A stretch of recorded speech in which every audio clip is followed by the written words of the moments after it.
My name is Kenneth Paul, and this is my woodworking shop. It's a genuine pleasure to have you here. I make these videos to share with you the projects and woodworking techniques from here in my shop. Today's video will be Chapter 8 on making an heirloom wooden tool chest. What we'll be doing today is making the wooden grab rails, the handles I'll need on each side to be able to carry this chest. Like any other part of the project, it's not as simple as it sounds. They're large, bulky handles, and we have to do everything we can to make them look not as bulky. We're going to add curves on the sides. We're going to curve the top. We're going to add a little curve on the bottom. We're going to do a little, I'm going to carve my name into one, the date on the other one. We're going to do everything we can to lighten them up visually. And we're also going to insert stainless steel threaded inserts into the back of these. I'm going to glue these on with System 3 G2 epoxy. But I also want to be able to have machine screws. I want to have 1/4 machine bolts going into these. This chest is going to weigh quite a bit. I want to make sure that these handles are really well secured. So I'll show you inserting the stainless steel inserts. We'll go over the shaping and design of the handles, and we'll take it from there.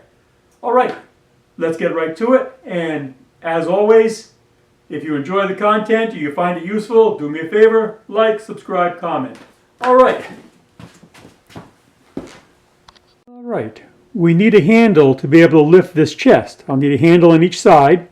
I'm going to make the handle out of cherry. And this is what I've come up with. This is my prototype. You can see that I've hollowed out the back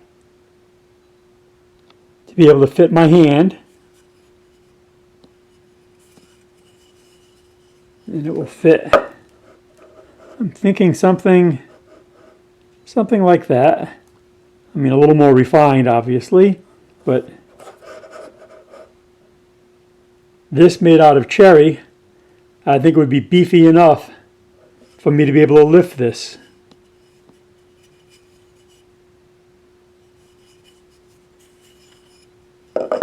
Without looking too terribly out of place.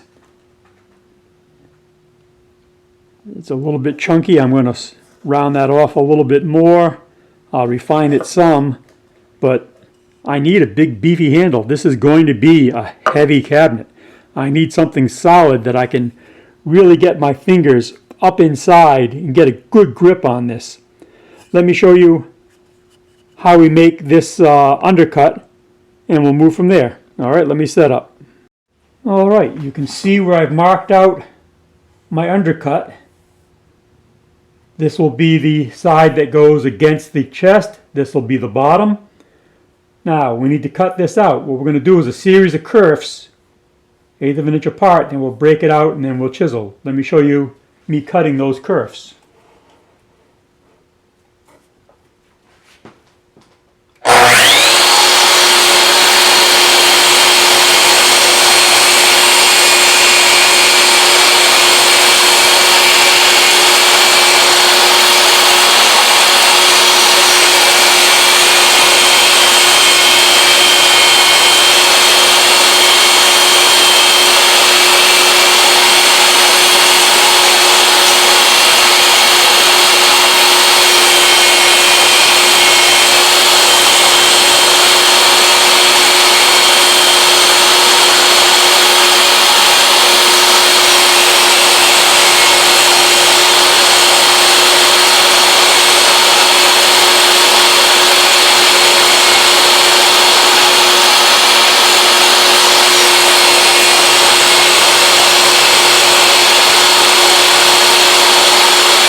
All right, now you can see what I'm doing.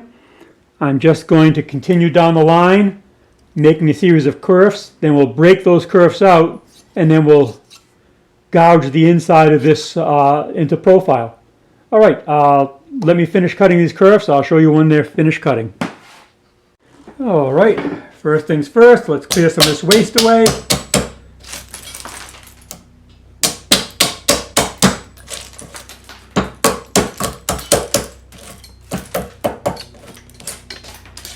Okay. Now we're just going to take a gouge. We're going to follow our line.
All right, you can see what I'm doing here.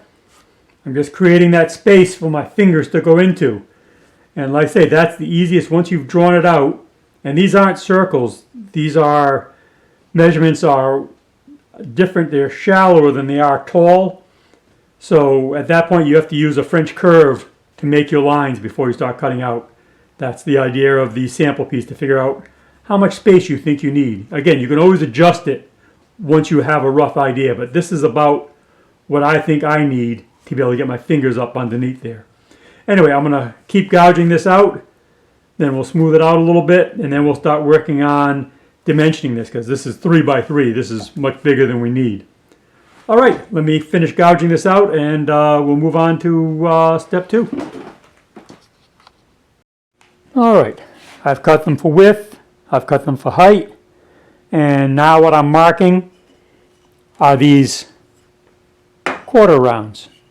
And I find it best when I'm doing something like that to actually use the sander I'm going to use to mark it. That way I know I'll be able to sand the exact profile.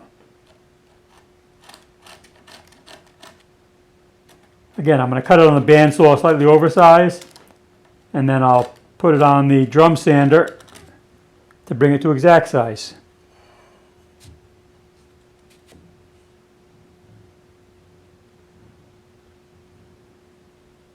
When possible, use the shaping, whatever tool. If you have a gouge and you're making a particular cut, trace the gouge. On this case, I'll be using a sander. Trace the sander. I know that I can use this sander to perfect this radius. All right, let me set up on the bandsaw. I'll get these cut and we'll move forward from there. All right, I've got one of these cut out on the bandsaw. Now I'll cut one of the other ones out. I've got my main bandsaw set up for resawing right now, so I'm using an old Shopsmith. So let's see how it goes. All right, let's get to it.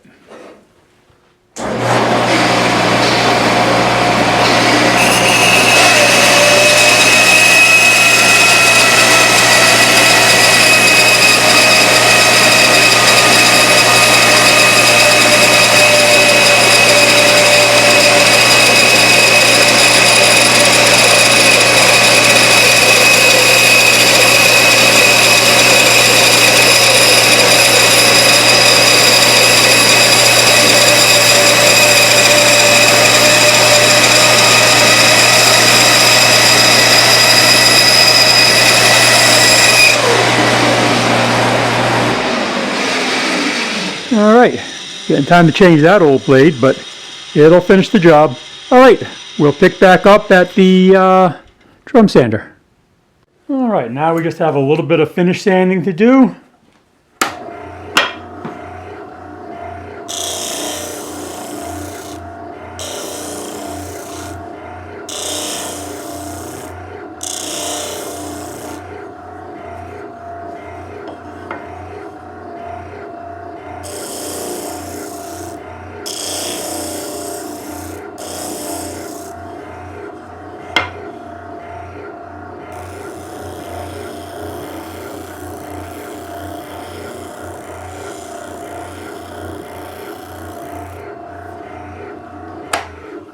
All right.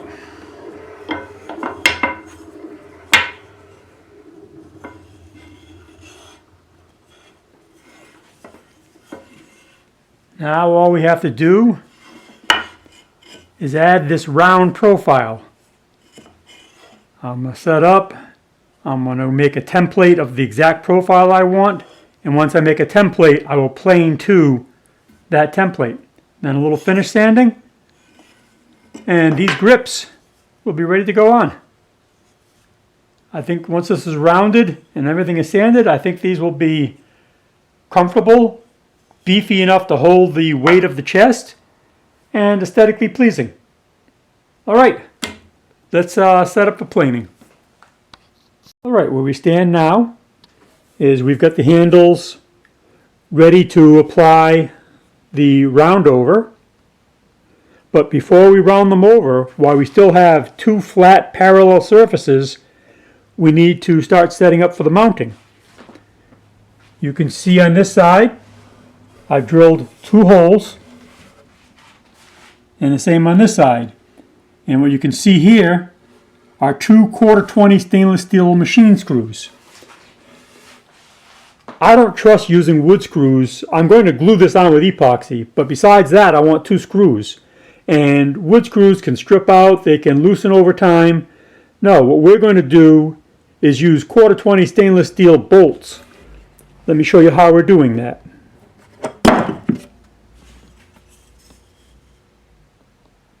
You see inside, we've got 1/4-20 inserts. Let me show you one. These knife edge inserts are grabbing that cherry the entire width of this. This is a lot of surface area that's grabbing into that wood. And I can tighten and retighten it all I want without ever stripping it because I'm going into machine threads. So we drilled the holes into the toolbox, and then we put the handle in the proper position, and then mark the 2 holes from inside, and then once we have it marked, we drill the 2 holes to accept these stainless steel threaded inserts. Now let me show you how we install those threaded inserts. One moment. Now I've got the handle locked down on the same drill press I drilled the holes with, except now I've got a 1/4-20 threaded driver. You can just use a bolt. I got the specialty driver. I added a little bit of a nut to it so that I could drive below the surface a tiny bit. But without turning the drill press on, I find this is the best way to keep your threaded inserts exactly 90 degrees to the surface they're going in. You just apply a little bit of pressure with the handles and start threading it by hand.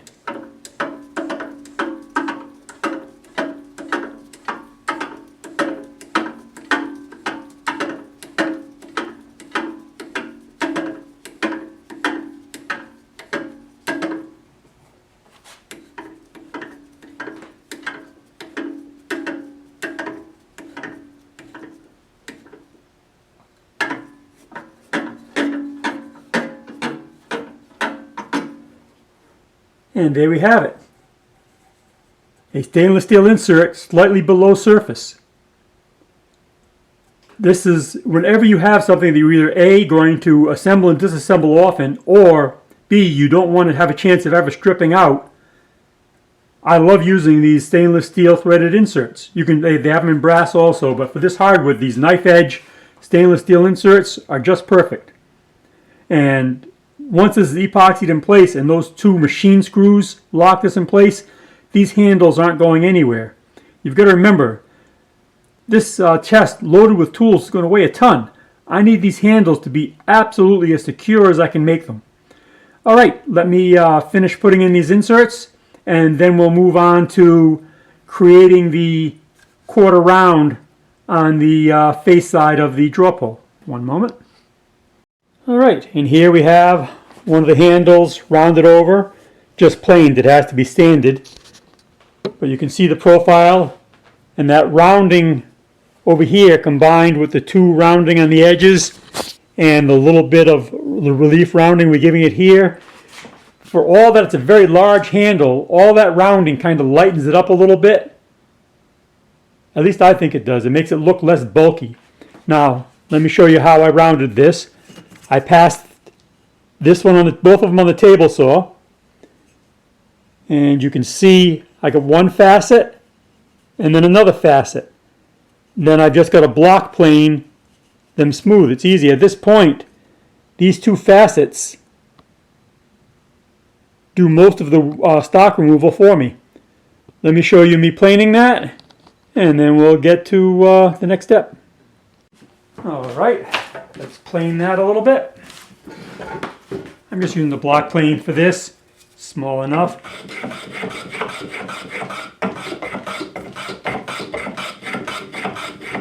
All I'm doing is making more facets. Once I made a large enough facet, I roll off of that facet, create another one, and I just keep making facets until, well, basically they become round.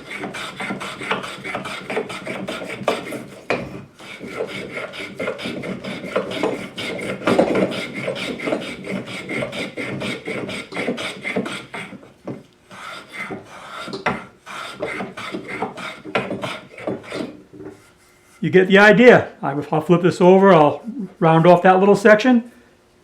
Once we sand, that will be that. All right, let me get to it.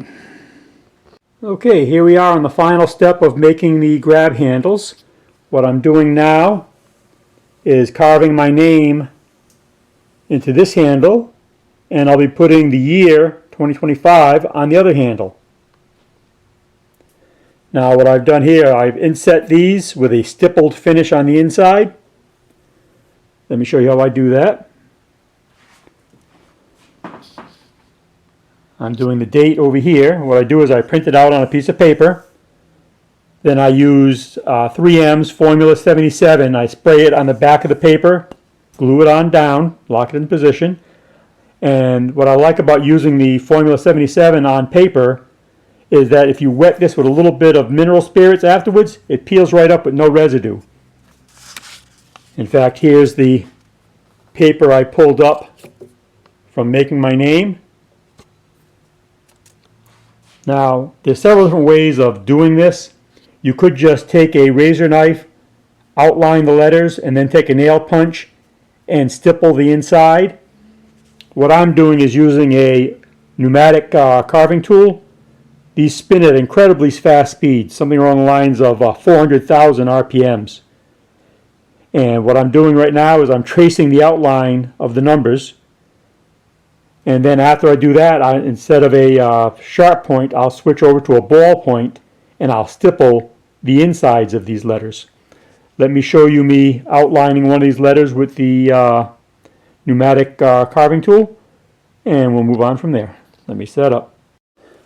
Now I have this controlled by a foot pedal.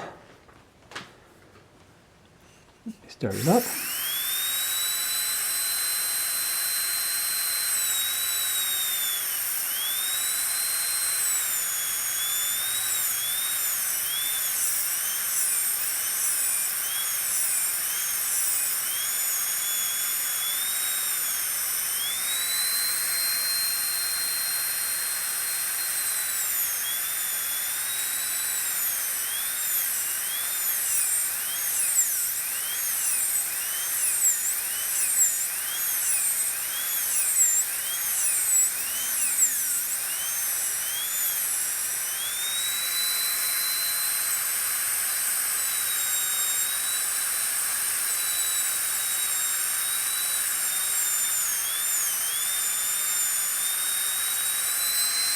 All right. Anyway, I will continue tracing around this. Then I will apply a little bit of mineral spirits, peel the paper. Then I'll change the burr and I'll show you me stippling the inside. All right, one moment. All right, I finished outlining. Let me show you removing. Once this is wet with paint thinner, see how nice this comes up?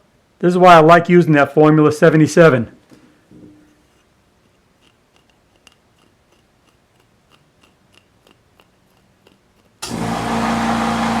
And there we go.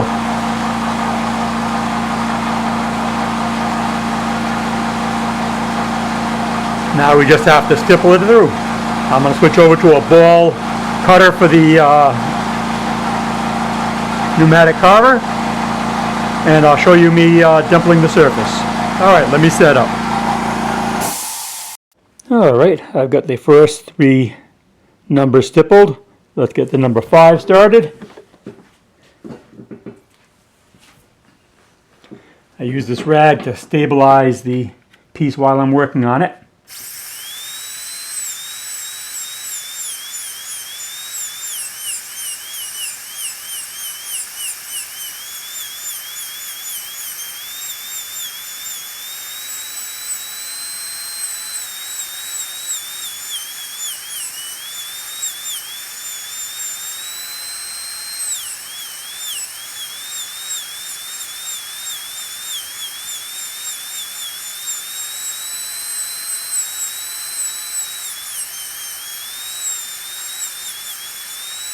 All right, you get the idea. All right, let me finish this up, and we're getting towards the end of video chapter 8. All right, let me finish this up. All right, this is where we're going to end chapter 8. Got both handles.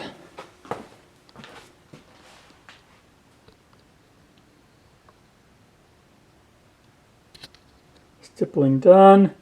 I've got the date and my name, which is traditional for a tool chest. Okay.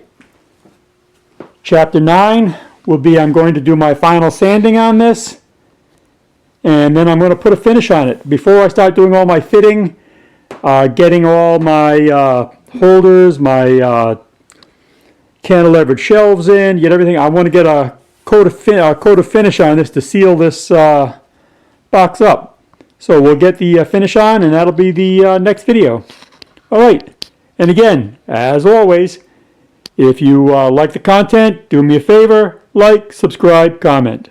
All right, see you on chapter 9.